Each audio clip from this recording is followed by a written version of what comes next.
رسول کریم علیہ السلام نے ارشاد فرمایا، حضور فرمانے لگے جس گھر میں اللہ کا ذکر ہوتا ہے وہ گھر زندوں کا ہے، اور جس گھر میں رب کریم کا ذکر نہیں ہوتا وہ گھر زندوں کا نہیں ہے۔ گھر نا ہم نا کتابوں میں پڑھتے ہیں کہ ایک بزرگ کہتے ہیں، حضرت فضیل بن عیاض کہتے ہیں کہ میں ایک گلی سے گزر رہا تھا تو گھر کے اندر کسی قاری سامنے قرآن کی آیت پڑھ دی، وَلِمَنْ خَافَ مَقَامَ رَبِّهِ جَنَّتَانِ، میں میرے کانوں سے ٹکرائی تو اللہ نے میری کایا ہی پلٹ دی، میں توبہ کر گیا۔ اب گھر کے اندر سے آواز آئے تو صحیح نہ تلاوت کی، پر اندر سے آواز آتی نہیں، یا ڈیک بجنے کی آواز آتی ہے، یا ٹی وی چلنے کی آواز آتی ہے، یا دھوم مچانے کی آواز آتی ہے۔ عبادت کا وہ جو خاص شوق تھا، وہ جو حسن تھا، وہ جو توانائی تھی، وہ جو بات تھی۔ ایک جگہ پہ ہم بیٹھے تھے تو وہاں ایک صاحب آئے اور انہوں نے آتے ہی کہا کہ مہربانی کریں ذرا مجھے مصلی دے دیں، میرے نہ کچھ نفل رہ گئے۔ تو میں نے وضو کر لیا تو کوئی مصلی مل جائے، مصلی انہیں دے دیا گیا، وہ مصلی لے کے چلے گئے۔ تو پیچھے ایک صاحب نے تبصرہ کیا، کہنے کتنا ریاکار بندہ ہے، لوگوں کو دکھا رہا ہے کہ میں نفل پڑھتا ہوں، ہے کو بات کرنے والی۔ میں نے اسے کہا تو مہربانی کرنا، اس طرح کی ریاکاری تو بھی کر، پکڑ مصلی اور جا تو بھی تھوڑی ریاکاری کر کے آ، اٹھ ذرا شکر کر، کوئی یہ ریاکار بھی ملا ہے، کوئی نفل پڑھ کے ریاکاری کر رہا ہے۔ اللہ کا میں کہتا ہوں کو پڑھے تو صحیح نہیں، یہ کوئی دور ہے نفل پڑھنے کا؟ اس میں تو لوگوں کا مزاج ہی نہیں، طبیعت ہی نہیں۔ میں نے کہا چل مہربانی کر، یہ لے مصلی اور تو بھی جا تھوڑی سی، یا کر یا ریاکاری کرو تو صحیح نا، مزاج ہی نہیں، ذوق۔ جمعے کی نماز پڑھ کے یوں دنیا بھاگتی ہے، او ہو پتہ نہیں کون سی پیچھے آگ تھی جو بجھائی جائے گی۔ اور آج تک لوگ مسئلہ پوچھ رہے ہیں کہ جمعے کی بعد والی سنتیں کتنی ہوتی ہیں۔ میں نے کہا کتنے سال ہو گئے جمعہ پڑھتے، کتنے سال ہو گئے، ابھی تک سنتوں کا نہیں پتا، ابھی تک نے علم کے پہلے کتنی رکھتے ہیں اور بعد میں کتنی رکھتے ہیں۔ فجر کی سنتیں کب پڑھنی چاہیے، سنو فجر کی سنتوں کے بارے میں۔ میرے رسول کریم سید عالم صلی اللہ تعالی علیہ وسلم سے ایک صحابی نے پوچھا تھا، حضور میری فجر کی سنتیں رہ گئیں یا رہ جاتی ہیں تو حکم کیا ہے، کیا انداز ہے حضور کا۔ بخاری مسلم کے لفظ سنو، حضور سید عالم صلی اللہ علیہ وسلم فرمانے لگے، اس نے کیا پوچھا تھا، حضور جواب کیا دیتے ہیں، فرمایا فجر کی سنتیں کبھی نہ چھوڑنا، فجر کی پہلی دو سنتیں کبھی نہ چھوڑنا۔ یا رسول اللہ صلی اللہ تعالی علیہ وسلم میری رہ گئی ہیں، رہ جاتی ہیں، فرمایا فجر کی دو سنتیں نہ چھوڑنا، فرمایا فجر کی پہلی دو سنتیں مجھے دنیا اور دنیا کے اندر جو کچھ ہے وہ سب سے زیادہ پیاری ہے۔ فجر کی دو سنتیں دنیا اور دنیا میں جو کچھ ہے مجھے وہ سب سے زیادہ پیاری ہیں، اس لیے فجر کی سنتیں نہ چھوڑنا۔ اپنا ذوق، اپنی طبیعت، ہم نے نا ذوق غلط بنا لیا۔ اگر 20 بندے کہہ بھی دیں گے تو نے بڑی شاندار تلاوت کیا تو کیا اس سے بنے گا؟ 100 بندہ کہہ بھی دے تیری کیا بات ہے، کیا بات ہے نعت خاں کی، کیا بات ہے علامہ صاحب کی، پیر صاحب کی، پیر مہر علی شاہ صاحب رحمت اللہ علیہ۔ آپ تشریف فرما تھے تو آپ کے ایک ہی بیٹے بابو جی جن کو کہا جاتا ہے، جس دن صاحبزادے پیدا ہوئے تو خادم نہ وہاں سے نکلا، ان لوگوں کے شوق اور طرح کے تھے نا تو ان کی توجہ بھی اپنے شوق کی طرف رہتی، تو خادم نکلا اندر سے، پیر صاحب مبارک ہو، پیر صاحب مبارک ہو، پیر صاحب مبارک ہو، پیر صاحب مبارک ہو، شور کر رہا ہے۔ تو پیر صاحب کو وجد ہو گیا، اللہ اکبر اللہ اکبر اللہ، وہ کیا ہوا، کس بات کی مبارک دے رہے ہو؟ عرض کی حضور اللہ نے بیٹا دیا ہے۔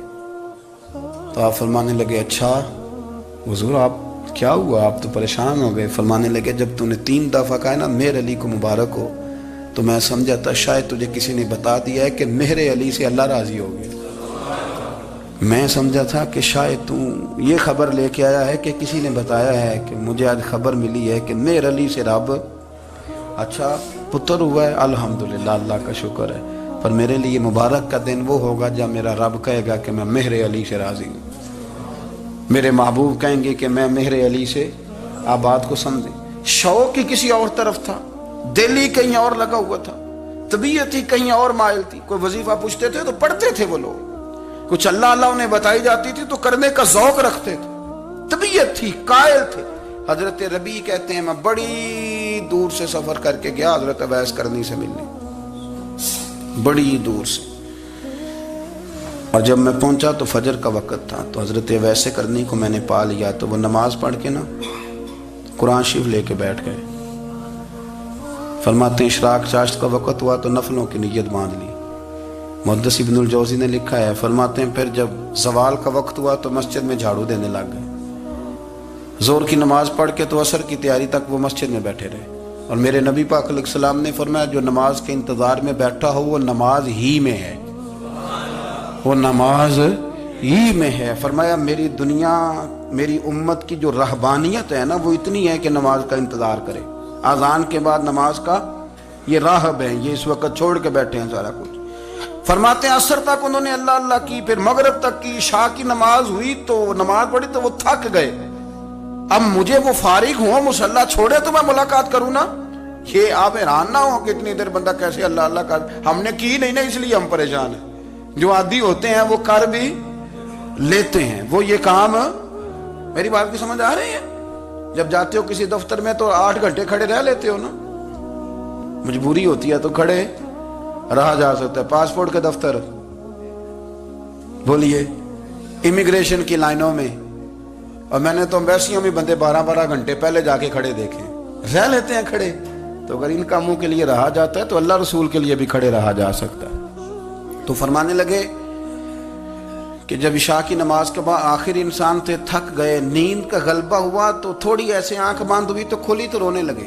حضرت ویسے کر لیا، رو کے کہنے لگے مالک مجھے غافل تو نہ کر، ابھی میں نے کیا بھی کچھ نہیں، دن ختم ہو گیا، کوئی نفل نہیں، کوئی اللہ اللہ نہیں، اللہ مجھے غافل نہ کر، میری مدد فرما۔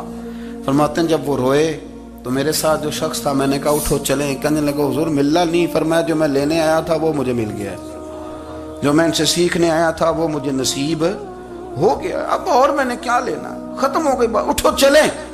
اللہ کے بندوں نے حضرت ربیہ بن کعب اسلمی رضی اللہ تعالیٰ عنہ فرماتے ہیں، کہتے ہیں جب بنو قریظہ اور بنو نذیر یہودیوں کے ساتھ حضور علیہ السلام نے جنگ کا اعلان فرمایا تو وہ دشمن ہو گئے، ہمیں خطرہ تھا کہ وہ رات کو کہیں محبوب کو تکلیف نہ دیں، تو کچھ لوگ نا تلواریں لے کے نبی پاک کے دروازے پہ پہرے داری کرتے تھے۔ گن مین رکھنا حرام نہیں، اگر کسی کو واقعی خطرہ ہو تو اس کے لیے سنت بھی ہے۔ حضرت علی المرتضیٰ تلوار لے کے حضور کے گھر کا پہرا دیتے تھے۔ حضرت ربیہ بن کعب اسلمی رضی اللہ تعالیٰ عنہ فرماتے ہیں کہ رات میری ڈیوٹی تھی کہ میں حضور کے گھر کا پہرا دوں گا، تو فرماتے ہیں میں باہر سن رہا تھا، ساری رات ہی میرے نبی پاک نے اللہ کی تسبیح پڑھی، ساری رات، کبھی تسبیح، کبھی تحلیل، کبھی تحمید، کبھی تکبیر، ساری رات۔ فرماتے ہیں ساری رات حضور پڑھتے رہے اور ساری رات ہی میں سنتا رہا، مجھے اونگ آ گئی، میری آنکھ لگ گئی، حضور ابھی پڑھ رہے تھے، میں تھک کے سو گیا۔ اور فرماتے ہیں جب میری آنکھ دوبارہ سے کھلی تو میرے کانوں میں پھر کوئی چیز گونجی تو میں نے کان لگایا تو میرے حبیب ابھی بھی اللہ کو یاد کر رہے، ساری رات حضور رب کی عبادت کرتے۔ اسی لیے تو کہا یا ایھا المزمل قم اللیل الا قلیلا، حبیب ساری رات تو نہ جاگا کر، تھوڑا آرام بھی کر لیا کر۔ میرے بھائی اپنا مصلی، اپنی عبادات، اپنے وظائف، اللہ اللہ جو آپ نے کسی سے سیکھی ہے اس کو کبھی کمزور نہ ہونے دیں۔ شجرہ شریف جو کسی بزرگ سے آپ لے لیتے ہیں تو کیا رسم ہے کوئی؟ اس پہ کچھ لکھا ہوتا ہے، وہ پڑھنے کے لیے دیا جاتا ہے، اس پہ لکھا ہوتا ہے کہ یہ اللہ اللہ آپ نے کرنی ہے۔ ساری زندگی کسی اسکول میں داخل ہو گئے اور وہاں جا کے آپ نصاب ہی نہ پڑھیں، کتاب ہی نہ کھولیں تو پاس ہو جائیں گے؟ وہ کہتے ہیں میں 20 سال جاتا رہا ملا کچھ نہیں، تو آپ نے لیا کیا ہے؟